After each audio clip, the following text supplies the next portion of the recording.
Hola, una de las importantísimas ventajas de estar en esta plataforma es que la puntualidad está siendo sumamente rigurosa. Entramos ahora al bloque 5 de esta mañana y luego de haber escuchado una interesantísima conversación respecto al ODS número 3, salud y bienestar, entramos ahora a ver un poco más de aterrizaje y acción. El COVID-19, como todos lo hemos vivido, ha activado múltiples iniciativas y soluciones proactivas para atender los desafíos y retos que la ciudadanía está viviendo.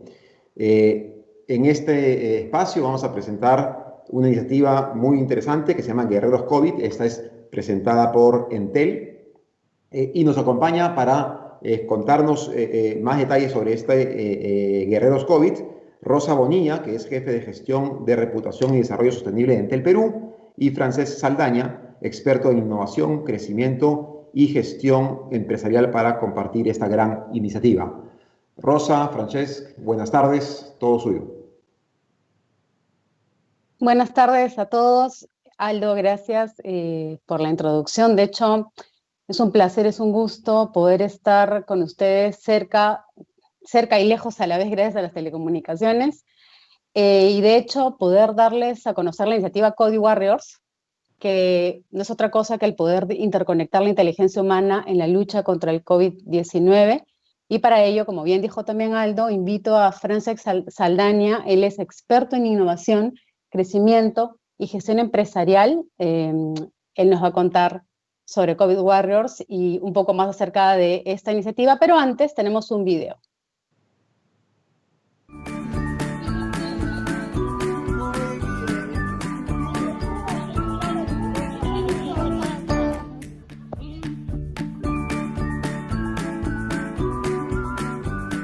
Derecho a conectarse nace de la necesidad de devolver a los pacientes aislados el derecho fundamental de todos a estar conectados con nuestros allegados.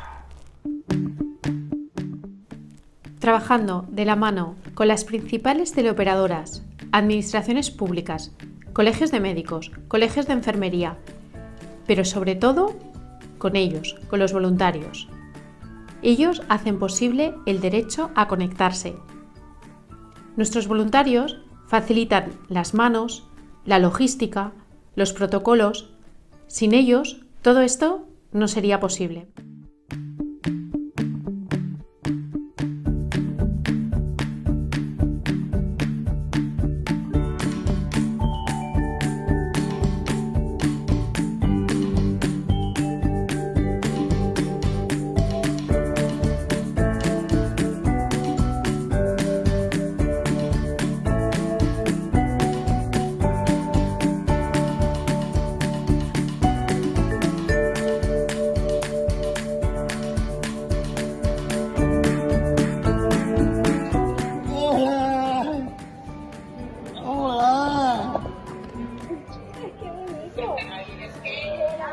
Porque cantando se alegra, cielito lindo los corazones, con este luna que tiene cielito lindo, no te lo quites. ¡Ole! No te lo des. ¿Eh? ¡Qué bonito! Claro que es bonito.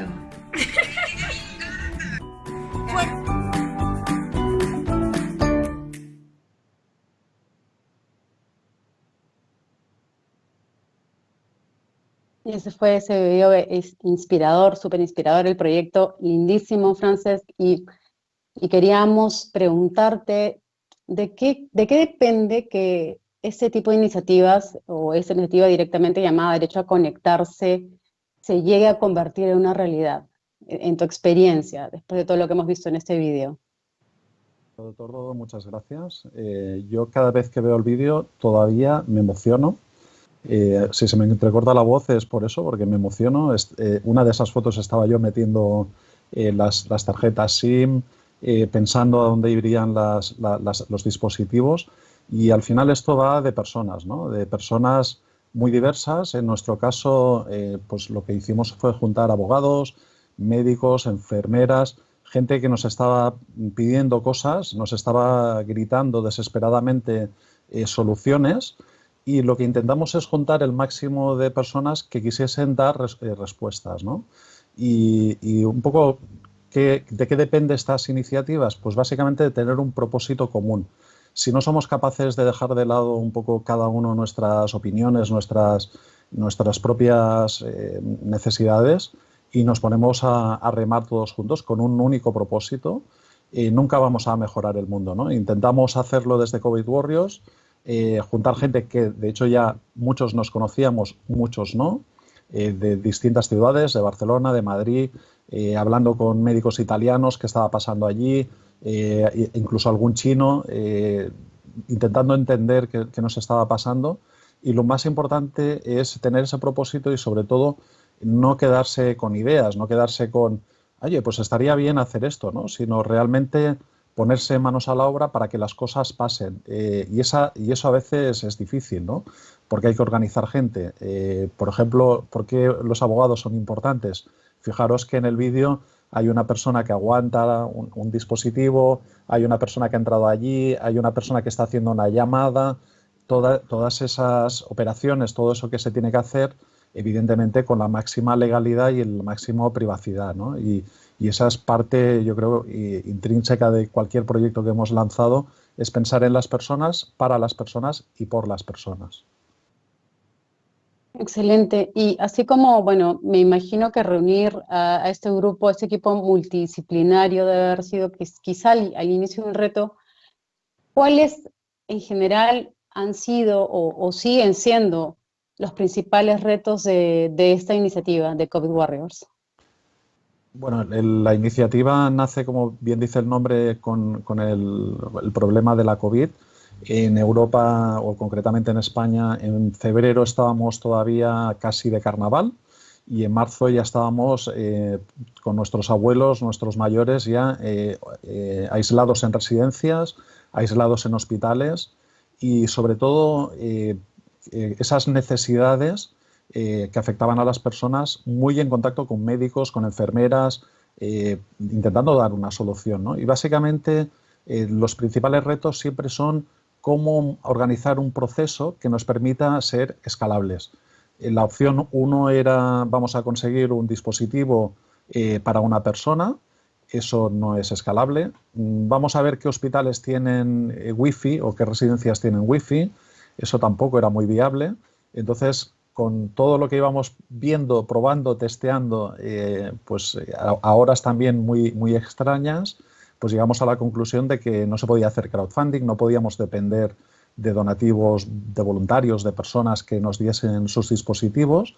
Y lo que hicimos era prácticamente montar un ejército de gente preguntando en hospitales quién tenía dispositivos, por lo tanto, cómo utilizarlos, con las enfermeras, con los médicos, viendo cómo un dispositivo podía servir para 10, 15 personas, cómo hacer que los WhatsApps o intentamos que la tecnología fuese muy sencilla, cómo utilizarlo bien, creamos unos protocolos, cómo los hospitales nos pedían a nosotros como asociación que les ayudáramos y con esas peticiones nos fuimos a ver a todas las grandes compañías españolas, pues Vodafone, Telefónica, Orange, alguna incluso un poco más local, y nos estuvieron dando dispositivos como diciendo, oye, aquí tengo el dispositivo, pero yo no sé qué hacer. Necesito poner una SIM, necesito configurarlo, necesito enviarlo, necesito enseñarle a la gente cómo utilizarlo. Y ahí es donde entró toda nuestra capacidad de captar voluntarios y para que fuese escalable y en muy pocos días llegamos a instalar hasta 4.000 dispositivos, que se dice pronto, 4.000 dispositivos que han dado cobertura a más de 60.000 personas, que se dice muy rápidamente. Evidentemente hay personas repetidas, pero al final imaginaros la gente que se ha llegado a conectar en tan poco tiempo, ¿no? Y quizá el reto ahora mismo es cómo dotar de ese proyecto bonito, esos vídeos que vemos ahí de las personas que les ha llegado, cómo hacer que esto tenga una sostenibilidad en el tiempo, ¿no? No nos van a estar dando dispositivos eternamente y tampoco es lógico que una residencia privada, por ejemplo, no disponga de estas tablets o de estos dispositivos para sus usuarios, ¿no? Y aquí es donde se junta la acción social, tiene que tener un seguimiento para conseguir una sostenibilidad tanto financiera como económica en el tiempo, ¿no? Y estamos ahora intentando darle una vuelta a un sentido, evidentemente que nos copie el máximo de gente posible, pero con esa filosofía primera de poner a la persona en el centro. Por eso le hemos llamado derecho a conectarse, no derecho a tener una tablet o un móvil, sino que tenga conexión, ¿no? Que pueda hablar con su familia, que pueda explicarles cómo se encuentra, que le pueda, como veíais en el vídeo, la señora que estaba cantando hacía meses que no tenía nadie para cantarle al lado. Y cuando veas que eso pasa y eso lo que tú te has esforzado por conseguir desde llamadas, desde un Excel, desde un CRM, ¿no? Desde aplicativos que no ves a personas, cuando ves el resultado, pues es realmente espectacular y sobre todo muy, muy agradecido a nivel personal. Increíble, la verdad. Cada cosa que nos vas contando pareciera que increíble es cuando hay voluntad, ¿no? De hecho, y aquí aparte de la voluntad digamos, y toda la expertise de las personas que han participado en sacar adelante, bueno, y obviamente los voluntarios, ¿cuál consideras tú que es el rol que juegan la innovación y el uso de la tecnología en esto, ¿no? En proyectos como Derecho a Conectarse? Derecho a Conectarse, de hecho, para mí es mi proyecto favorito, porque ves las caras reales. Estas filmaciones nos las hicieron enfermeras que nos lo enviaron. Evidentemente no tenemos un equipo, un gabinete para hacer prensa. Eran las propias enfermeras emocionadas, dando su testimonio en primera fila, ¿no? Y evidentemente nosotros lo hemos enfocado todas las colaboraciones. Os invito a entrar en la página web covidwarriors.org y veréis que hay muchos otros proyectos que hemos lanzado, ayudado, potenciado, y de hecho la innovación la hemos tratado siempre desde un punto de vista muy metodológico. No se pueden hacer las cosas por intuición o porque nos parece que es bonito. Siempre hay que aplicar alguna metodología, sea sencilla, un Canvas, un Design Thinking, lo que queramos aplicar, pero evidentemente con un objetivo de ser escalables, ¿no? Quizá el propósito es muy evidente, nos lanzamos hacia cómo queremos que sea el futuro, pero cómo lo vamos a conseguir, eso es la parte difícil, ¿no? De los proyectos que hay, veréis que todos tienen alguna relación con tecnología, porque al final, para poder ser escalable, si no hay tecnología, no digo que no sea posible, pero evidentemente con tecnología siempre hay un factor de escalabilidad mucho más fácil, ¿no? Mucho más evidente. Y concretamente os voy a explicar 3 proyectos muy, muy rápidamente. Uno, que fue el primero, trajimos gracias a una doctora que tenemos en Londres, detectó unas máquinas para hacer PCRs en open source, es decir, no depender de grandes farmacéuticas.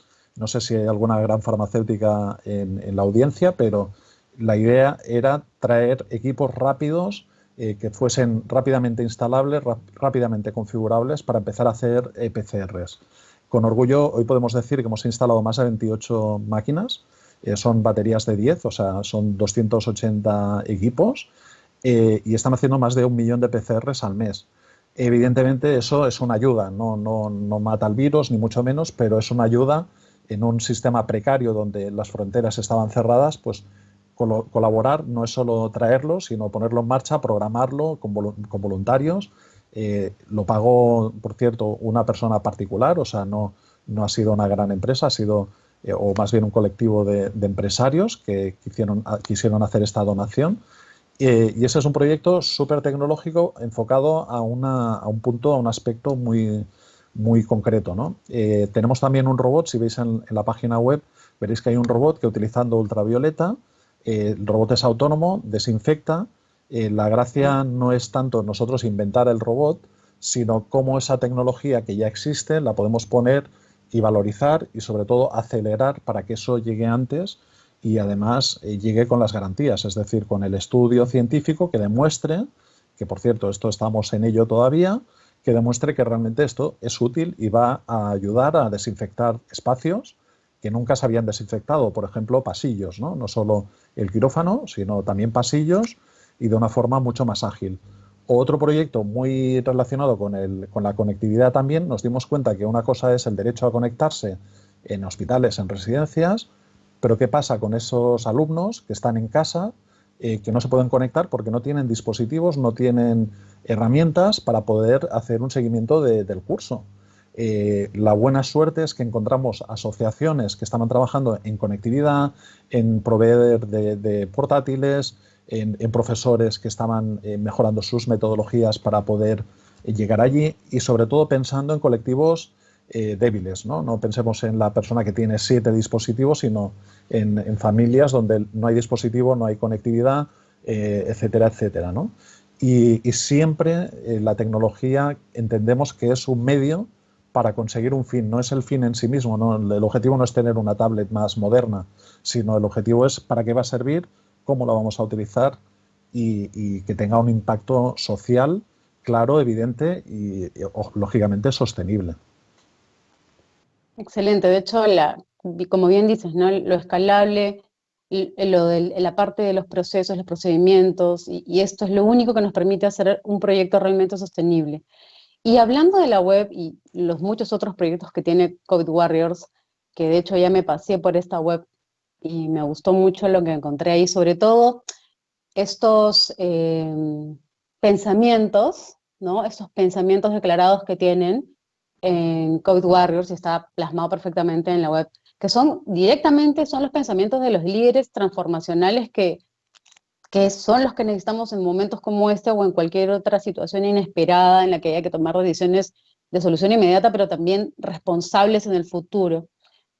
Pensando en estos pensamientos, si tú, valga la redundancia, si tú pudieras quedarte con uno de ellos, o con 2 de ellos, ¿con cuál sería y por qué? Mira, el que hemos repetido, yo os invito a que los miréis todos, los 10 que hay, porque todos tienen una profundidad bastante elaborada, ¿no? No es mérito de una persona, aquí pensad que han colaborado más de 500 voluntarios.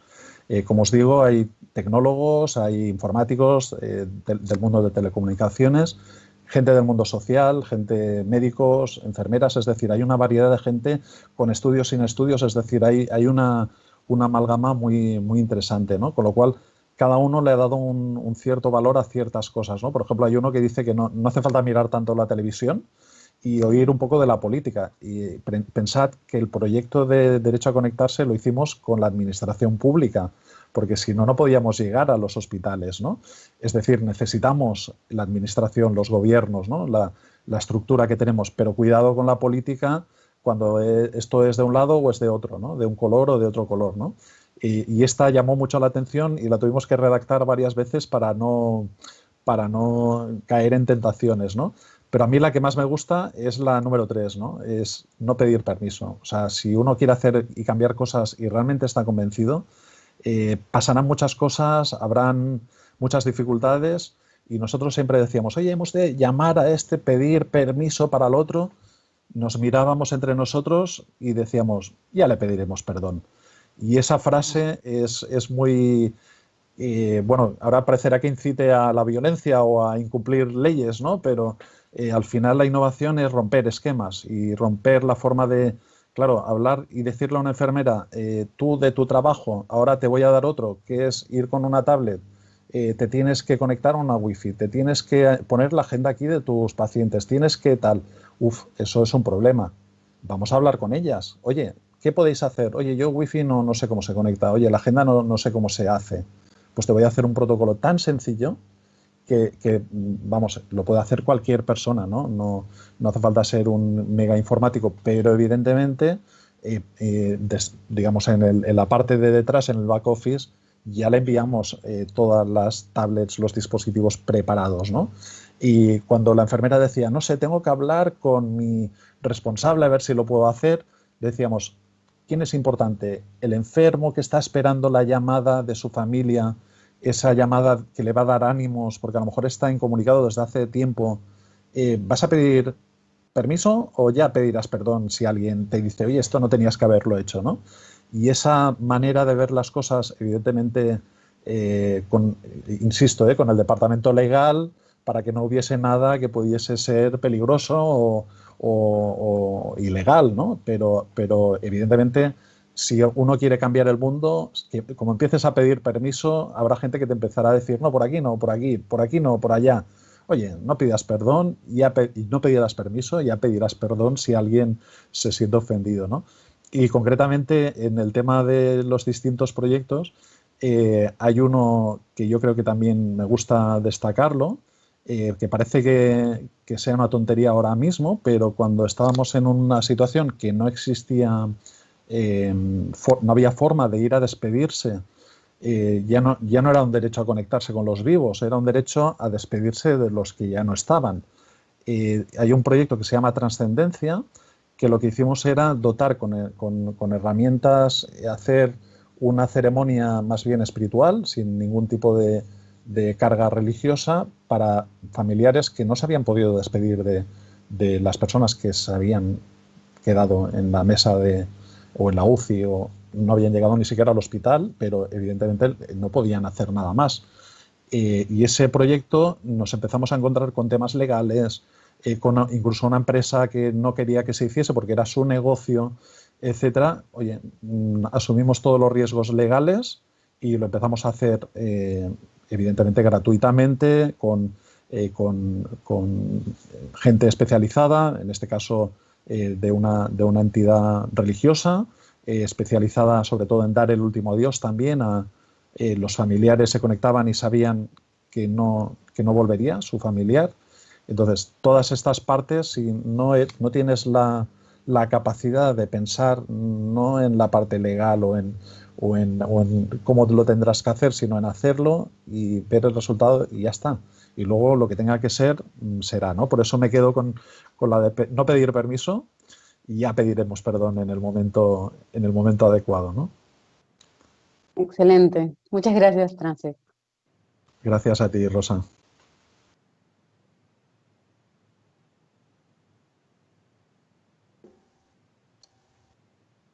Perfecto, y muchas gracias por la presentación, y creo que conecta muy bien con el bloque que tenemos luego del almuerzo, que es educación de calidad, porque derecho a conectarte es clave tener conectividad en estos momentos para que la educación de los peruanos, de los niños peruanos, realmente no pierda lo que ha perdido en lo que va de este año.